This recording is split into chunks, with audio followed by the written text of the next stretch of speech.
আসসালামু আলাইকুম গাইস, আমি তাজরিয়া চলে এলাম আপনাদের মাঝে আমার আরেকটি নতুন ব্লগ নিয়ে। কেমন আছেন আমার সুইট সুইট লাভলি ভিউয়ার্স? আশা করি ভালো আছেন, আমি ভালো আছি। আমি আজকে চলে যাচ্ছি আমার রুটিন চেকআপের জন্য হসপিটালে। উইন্টার সিজন চলছে এবং অ্যাজ ইউজুয়াল আমার শরীরটা একটু খারাপ হয়ে গিয়েছিল। মূলত আমার বেবিকে চেকআপ করে আসার পর আমার ফলো আপের টাইম চলে এসে পড়েছিল, তো দেরি না করে চটজলদি চলে গেলাম মেয়েকে নিয়ে হসপিটালের দিকে। এখন আমরা রিক্সায় উঠে পড়েছি এবং আজকে রাস্তায় তেমন কোনো যানজট নেই।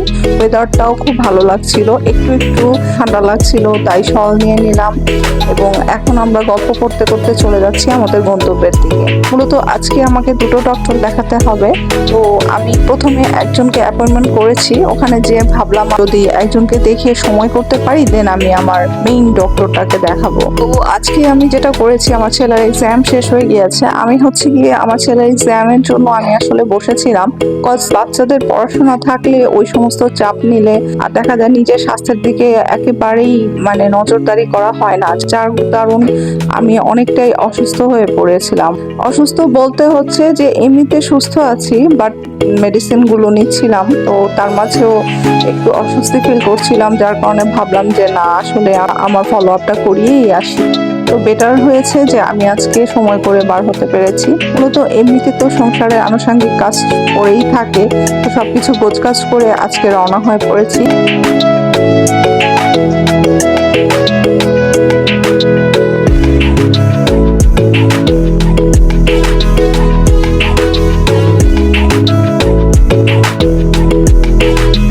দেখতেই পাচ্ছেন এখন বসে আছি আমার ডক্টর আসার অপেক্ষা। আমার ডক্টর এখনো এসে পৌঁছায় নাই, তো আমি ওয়েটিং জোনে বসে আছি, আমরা ওয়েট করছি আমার ফার্স্ট সিরিয়াল।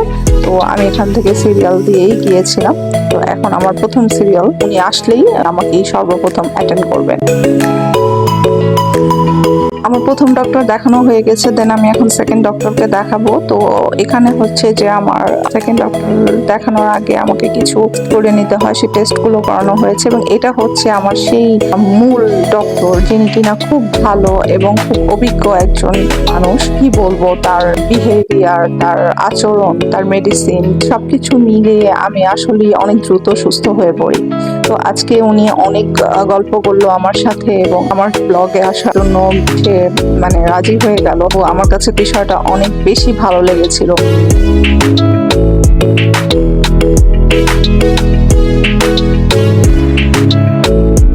তো ওনার সাথে গল্প করে ওনার হাতে চেক করিয়ে দেন আমি মেডিসিন কর্নারের দিকে চলে আসলাম, মেডিসিন কালেক্ট করে নিলাম। এবং আজকে দেখুন হসপিটালটা কত সুন্দর করে ক্রিসমাসের জন্য তারা ডেকোরেশন করেছে। আসার পথে আমি একটু ক্লিপ ধারণ করেছি, ওরকম করে দাঁড়ানোর সময় হয় নাই, রাত্র হয়ে গিয়েছিল এবং বাসার দিকে ফিরতে হবে।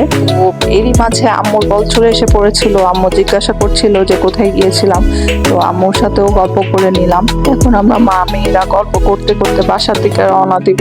আর হচ্ছে গিয়ে ভাবছি যে খুব খিদে পেয়েছে, ওখানে যেহেতু ক্যাফেটেরিয়াতে আজকে আর খাওয়া হলো না, তো ভাবলাম যে বাইরে থেকেই কিছু কিনে নিয়ে যাব যাবার পথে।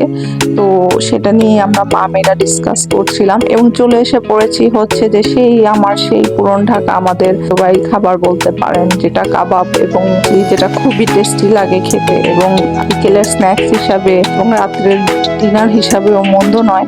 তো আজকে যেহেতু সন্ধ্যায় হয়ে আসছে, তো ভাবলাম যে না, রাতের জন্য না, বিকেলের জন্য কিছু স্ন্যাক্স এখান থেকে নিয়ে বাসার দিকে রওনা হব। তো আমার মেয়ে যেটা বলছিল, আমার মেয়ের একটা কাজ পড়ে গিয়েছিল, সে এখন আমার রিক্সা থেকে আবার নেমে যাবে। তো সে বলছে যে তোমরা একা একা খাবে, আমি খেতে পারবো না। তো আমি ওর সাথে দুষ্টামি করছিলাম, যে আমি বলছিলাম হ্যাঁ অবশ্যই আমরা খেয়ে ফেলবো, তোমার জন্য রাখবো না। এই নিয়ে আমরা দুষ্টামি করছিলাম। তো না, আসলে অ্যাকচুয়ালি আমার মেয়ের জন্য উঠিয়ে রেখেছিলাম এবং আমরা বাসায় যারা ছিলাম তারা আমরা একত্রে খাবার এনজয় করলাম। এবং এই খাবার এনজয় করতে করতে আজকে আমার একটা পার্সেল চলে আসবে। মূলত আমি প্রথমেই বলেছিলাম যে আমি এই বছর যে যতগুলো গুড় আনিয়েছিলাম সেগুলো প্রত্যেকটাই হচ্ছে যে একটা পুষ্টিবিদের পেজ থেকে নিয়েছিলাম। প্রথমটা ছিল একজন পুষ্টিবিদের পেজ এবং এইটা হচ্ছে আরেকটা পেজ, খান থেকে কিছু কম্বো অফার করছিল। তো আমি তো যেহেতু গুড় লাভার, তো আমি শীত যেহেতু মৌসুমটা এখন গুড়েরই মৌসুম বলতে পারেন, পিঠাপুলির মৌসুম, তো ওই জন্য আমি কিছু গুড় আনিয়ে ফেলেছি এবং এটাকে আমি এখন আনপ্যাকিং করছি আপনাদের সামনে। এখানে মূলত 5 ধরনের গুড় তারা কম্বো প্যাক করে দিয়েছে।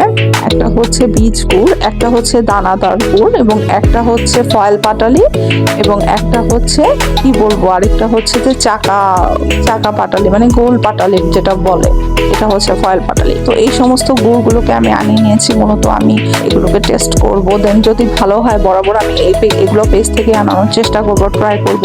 তো ওইটাই আমি আপনাদের সাথে শেয়ার করলাম। তো আমার ব্লগগুলো যদি ভালো লেগে থাকে অবশ্যই আমার ব্লগগুলোকে লাইক কমেন্ট শেয়ার করতে ভুলবেন না। ততক্ষণ পর্যন্ত আমি তাসজান আজকে এখানেই বিদায় নিচ্ছি।